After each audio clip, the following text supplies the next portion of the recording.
Pendant que les recherches se poursuivent pour retrouver Delphine Jubilard, les différentes parties impliquées dans la disparition de l'infirmière continuent de prendre la parole.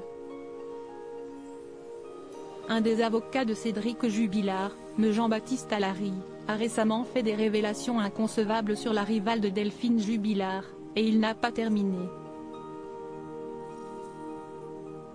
Interviewé par Actu Toulouse, l'avocat a également voulu dénoncer une pratique qui contribue à influencer l'opinion publique sur son client, les fuites sur la vie privée de Delphine et Cédric Jubilard. Selon lui, CIST vers la recherche de preuves que devrait être tournée l'énergie des personnes impliquées, afin de retrouver Delphine Jubilard et d'avoir enfin quelques réponses. Ce serait bien que ceux qui organisent ces fuites trouvent des preuves au lieu de salir la vie des gens. Toute cette énergie qu'ils mettent à balancer ces histoires d'une insignifiance totale, qu'ils la consacrent à la recherche de la preuve. Mais de qui parle-t-il? Dans ses propos à Actu Toulouse, M. Jean-Baptiste Allary a fait quelques accusations à peine voilées.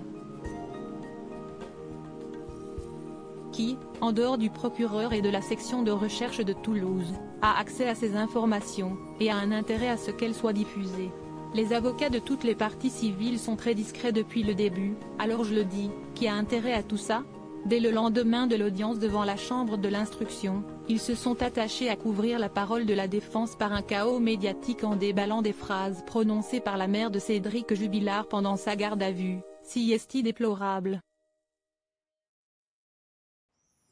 Ce sont ceux-là même qui nous imposent le respect du secret de l'instruction qui le violant. Un procès qui se fait sur les réseaux sociaux. L'avocat de Cédric Jubilard est clair, les forces en présence vont devoir prendre leurs responsabilités.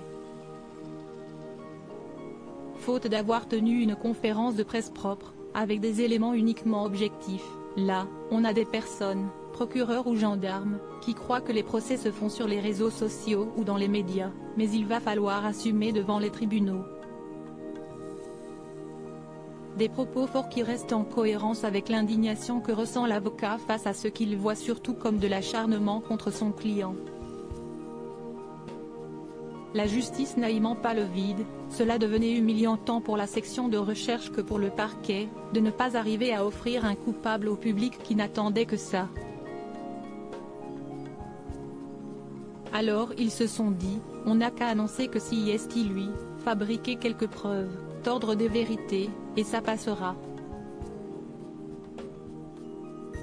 Il sera condamné par le public. Delphine Jubilard a disparu de son domicile à Cagnac-les-Mines dans la nuit du 15 au 16 décembre 2020. Les recherches pour la retrouver, morte ou vivante, se poursuivent.